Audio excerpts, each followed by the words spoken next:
తెలంగాణలో ఏంటి రాజకీయం ఒక్కసారిగా ఇంత హీటప్ అయింది. రేవంత్ ప్రభుత్వానికి 2.5 సంవత్సరాలు అయిందో లేదో అన్ని వైపుల నుంచి వేడి పెరుగుతా ఉంది. ఎందుకని జనసేన పోటీ చేస్తుంది అని పవన్ కళ్యాణ్ వచ్చి మీ అయ్య జాగీరా తెలంగాణ ఇలా అయ్య జాగీరా లాంటి డైలాగులు కొడుతున్నారు అని కాదు నేను ఈ మాట అంటున్నది. అంతకుమించి చాలా కారణాలే ఉన్నాయి. ఓ పక్కన ఇండైరెక్ట్ గా బీజేపీ ఎజెండాని భుజానేసుకుని పవన్ కళ్యాణ్ వస్తా అంటున్నారు. ఇంకో వైపున కవిత పార్టీ పెట్టారు. చూడబోతేనేమో ఆల్రెడీ సీఎం గా ఉన్న రేవంత్ రెండో విడత తానే ఉంటాను అని ఈ రోజు కూడా నేను చెప్తున్నా 34 వరకు నేనే ఉంటాను ఇలాగా చెప్తూ ఉన్నారు పదే పదే. మరి జనం మూడ్ ఎలా ఉంది? పబ్లిక్ పల్స్ ఏం చెప్తా ఉంది? ప్రధాన ప్రతిపక్షం స్ట్రాటజీ ఎలా ఉంటుంది? డీటెయిల్డ్ గా మాట్లాడుకుందాం. ఇందులో మీరు ఊహించని సర్ప్రైజెస్ అనుకోండి, కాంట్రడిక్షన్స్ అనుకోండి, కాంట్రవర్సీస్ అనుకోండి, ఏమనుకున్నా కానీ 2 విషయాలు నేను ప్రధానంగా ప్రస్తావిస్తాను. అవి చూసిన తర్వాత మీ ఒపీనియన్ ఏంటో చెప్పండి, కామెంట్ చేయండి, మాట్లాడుకుందాం.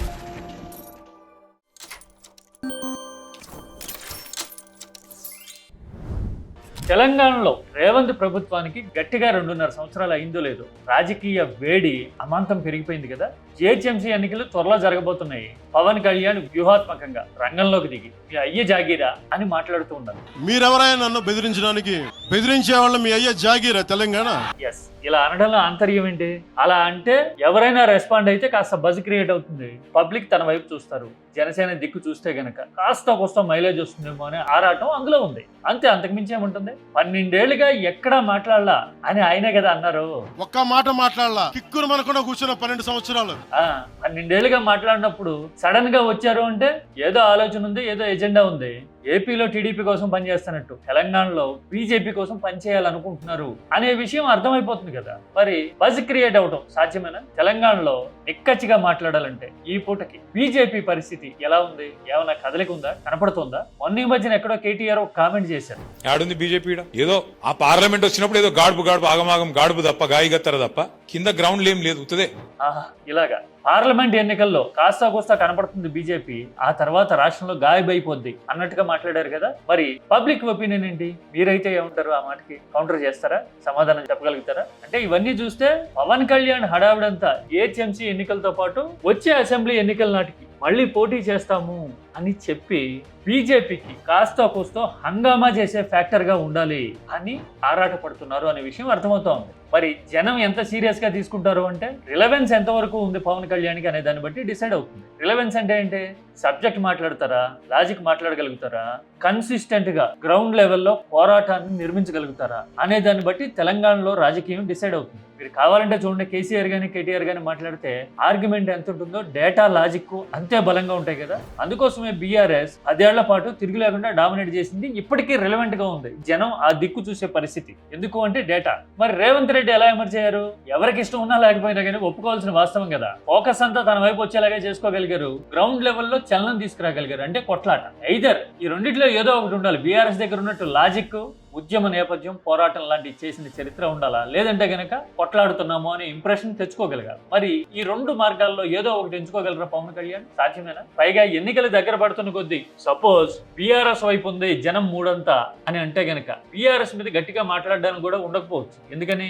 ఆస్తులు, ఫామ్ హౌస్లు, సినిమా జీవితం అంతా హైదరాబాద్ లోనే ఉంటాయి. ఇవాళ తిట్టిపోసామనుకోండి నోటుకొచ్చినంత, రేపు అధికారంలోకి వస్తే ఏమవుతామో అనే టెన్షన్ వెనక్కి లాగుతూ ఉంటుంది కదా. ఇందాక నేను చూపించిన 12 ఏళ్లుగా సైలెంట్ గా ఉన్నాం అనే మాటకి అర్థం అదే కదా. ఎందుకున్నారు సైలెంట్ గా? మీరు చెప్తున్న జనం కష్టాలే నిజమైతే సైలెంట్ గా ఉన్నారు అంటే మీ ప్రయోజనాలు ఉన్నాయని ఉన్నారా? Logic is very simple. అంటే పోరాటం విషయంలో గానీ, లాజిక్ విషయంలో గానీ పవన్ కళ్యాణ్ రిలవెంట్ గా ఉండగలరా అంటే సమాధానం ఏంటనేది తెలుస్తూనే ఉంది. ఈ లెక్కని ఇంపాక్ట్ ఎంత అనేది యూ కెన్ ఇమాజిన్ కదా. ఇక కొత్తగా వచ్చిన కవిత పార్టీ. నేను 2 విషయాలు చెప్తాను, మీరు సర్ప్రైజ్ అయినా సరే అన్నా కదా. అందులో మొదటి విషయం ఇదే. కవిత కేసీఆర్ ని విమర్శిస్తున్నారనో, బీఆర్ఎస్ మీద గురి పెట్టారనో చాలా మంది సంబరపడతా ఉన్నారు. సంగలగుద్దుకునే పరిస్థితి ఉంది కదా. రేవంత్ సమర్థిస్తున్నారు, కాంగ్రెస్ తో అసోసియేట్ అయి పనిచేస్తున్నారు కవిత అని ఆరోపిస్తూ ఉంటారు కదా.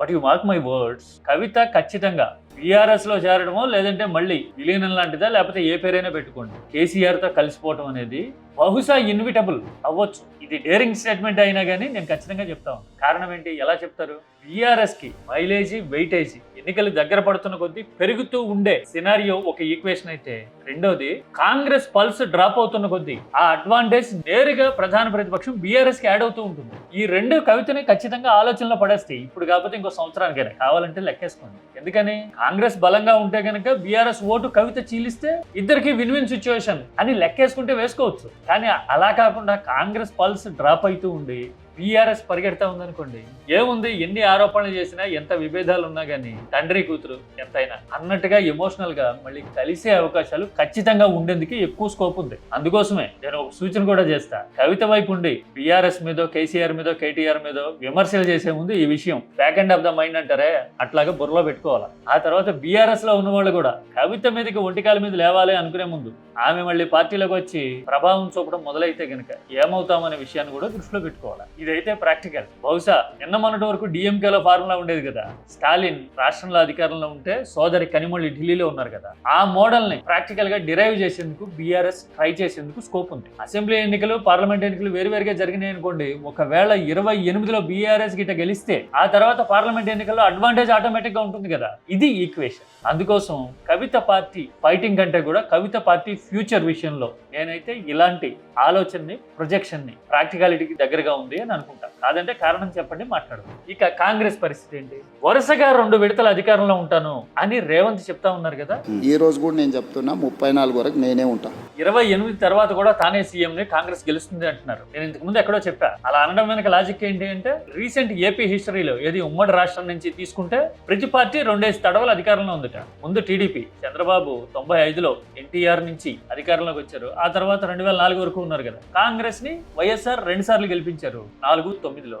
ఎగైన్ తర్వాత బీఆర్ఎస్ 14లో 18లో గెలిచింది కదా. అంటే ఒక్కొక్క పార్టీ 2 తడవలు ఉంది కాబట్టి తాను కూడా ఉంటాను అని అనుకుంటున్నారు. కానీ ప్రాక్టికాలిటీ ఏంటి? రేవంత్ రెడ్డి రీసెంట్ ఏపీ హిస్టరీతోనూ తెలంగాణ హిస్టరీతోనూ పోల్చుకుంటే మరి కాంగ్రెస్ హిస్టరీ ఏం చెప్తా ఉంది? గత 12 ఏళ్ల చరిత్ర తిరిగేయండి, కాంగ్రెస్ ఎక్కడన్నా అధికారాన్ని నిలబెట్టుకున్న చరిత్ర ఉందా? ఒకప్పుడు గెలిచేది. ఢిల్లీలో షీలా దీక్షిత్ 3 సార్లు గెలిచారు, అస్సాంలో తరుణ్ గొగోయ్ 3 సార్లు గెలిచారు. ఇలాంటి చరిత్ర మోడీ జమానాకి ముందు ఉండదు కాంగ్రెస్ కి. మరి ఇప్పుడు ఎక్కడా లేదు కదా. నిన్న మొన్న హిమాచల్ ప్రదేశ్ లో కాంగ్రెస్ అధికారులు ఉంటే లోకల్ బాడీలో తుడిచిపెట్టిపోయింది అక్కడ కాంగ్రెస్. పైగా కాంగ్రెస్ ముఖ్యమంత్రుల ట్రాక్ రికార్డ్ అంతంత మాత్రం. ఈ మధ్య కాలంలో కాస్త బెటర్ గా ట్రాక్ రికార్డ్ ఉంది అని అనిపించిన ముఖ్యమంత్రి కాంగ్రెస్ కి ఛత్తీస్గఢ్ లో ఇంతకు ముందు ఉండేవాడు ఆయన, భూపేష్ బఘేల్. కానీ ఆయన ఎస్సీ ఎస్టీ రిజర్వేషన్ పేరుతో, ఆదివాసీల గొడవ పేరుతో బీజేపీ వ్యూహాత్మకంగా గురిపెట్టింది. సొంత పార్టీలో అసమ్మత ఆయన్ని ఓడగొట్టేసింది. అంటే పని చేసినా కానీ గెలవలేరు కాంగ్రెస్ లో. మరి అంతంత మాత్రం ట్రాక్ రికార్డు ఉంటే గెలవడం సాధ్యమవుతుందా? అంతెందుకు మన పక్కనున్న కర్ణాటకలో చూస్తున్నాం కదా, సిద్ధరామయ్య కాంగ్రెస్ ఎందుకు మార్చింది? 2 కారణాలు. కొత్తగా పగ్గాలందుకున్న డీకే శివకుమార్ ఫైనాన్షియర్, వచ్చే ఎన్నికల్లో ఆయనే దిక్కు మొక్కు, అదొక రీజన్ అయితే. ఎన్నికల ముందు గిట ఓడితే, ఏది 2029 ముందు కదా ఎన్నికలు జరిగేది. తెలంగాణ కంటే ఒక 5 నెలల ముందు జరుగుతాయి కర్ణాటకలో 2028లో. అలాంటప్పుడు ఓడితే గనక కాంగ్రెస్ కి పల్స్ డ్రాప్ అవుతుంది పెద్ద రాష్ట్రం కర్ణాటక. అందుకని సాధ్యమైనంత వరకు నష్ట నివారణ చేసుకోవాలి అనే ఉద్దేశంతో ఈ 2 రీజన్స్, ఒకటి ఫైనాన్స్, రెండోది కర్ణాటకలో ఓడితే పల్స్ డ్రాప్ అవుతుంది 2029 ముందు అనే భయం. ఇంత డిఫెన్సివ్ గా ఉంది కాంగ్రెస్ పరిస్థితి. రేవంత్ ఏమో 2 సార్లు గెలుస్తామంటున్నారు. గెలుస్తారా లేదా అనేది తెలంగాణ పల్లెల దిక్కుపోయి ఇలా చెవి పెడితే చాలు తెలిసిపోతుంది. ప్రత్యేకించి మనం డిస్కస్ చేయక్కర్లా. డిస్కస్ చేసేది కానీ ఉంటే కామెంట్స్ చేయండి, మాట్లాడదాం టాపిక్. ఇక బీఆర్ఎస్ పరిస్థితి ఏంటి? తెలంగాణలో ఇప్పుడున్న మూడ్ని బట్టి చూస్తే, రాజకీయ వాతావరణాన్ని బట్టి చూస్తే, ప్రభుత్వ వ్యతిరేక ఓటు అనే ఫ్యాక్టర్ రాజకీయాన్ని డిసైడ్ చేయబోతోంది. అలా డిసైడ్ చేసే పక్షంలో అడ్వాంటేజ్ క్షేత్రస్థాయిలో బలంగా ఉన్న ప్రతిపక్షానికి నేరుగా వచ్చి అటాచ్ అవుతుంది. ప్రభుత్వ వ్యతిరేక ఓటు అంటే వ్యవసాయం బాగుండకపోవటం, హామీలు నిలబెట్టుకోకపోవటం, పరిస్థితి అంతంత మాత్రంగా ఉండటం, ఏ కోశాన పాజిటివ్ డైమెన్షన్ కనపడకపోవటం. అలా ఉంటే గనక వద్దు కాంగ్రెస్ అని వేస్తారు ఓటు. అలా వేస్తే గనక సొంతంగా బలం ఉండి గ్రౌండ్ లో దూకుతా ఉండే పార్టీకి నేరుగా అడ్వాంటేజ్ అవుతుంది. అలా గ్రౌండ్ లో దూకుతా ఉండే పార్టీ ఏది? బీజేపీ దూకుతోందని చెప్పగలమా?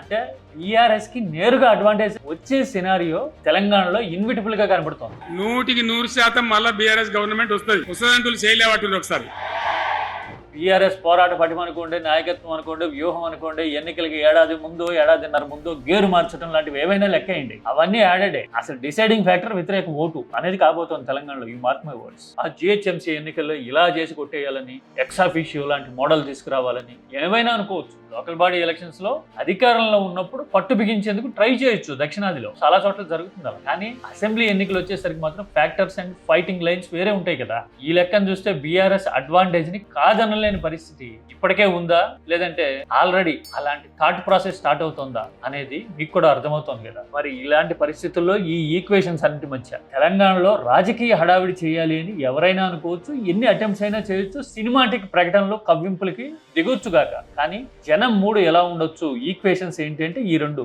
ఏది ఒకటి నేను ఇందాక మెన్షన్ చేసిన కవిత అండ్ బీఆర్ఎస్ ఈక్వేషన్, రెండోది వ్యతిరేక ఓటు డిసైడింగ్ ఫ్యాక్టర్ కాబోతోంది తెలంగాణలో. ఈ రెండు ఫ్యాక్టర్లను బట్టి చూస్తే 2028 నాటికి ఎలా ఉంటుంది రాజకీయం, ఏం జరగబోతోంది అనుకోవాలి. ప్రకటనలు చేసినంత మాత్రాన, కవ్వింపులకి దిగినంత మాత్రాన, ఖాళీ దువ్వితేను రాజకీయం మారుతుందా? పాసిబుల్ అయినా? కామెంట్ చేయండి. సబ్జెక్ట్ ఓరియంటెడ్ గా మాట్లాడుకుందాం. This is key talks.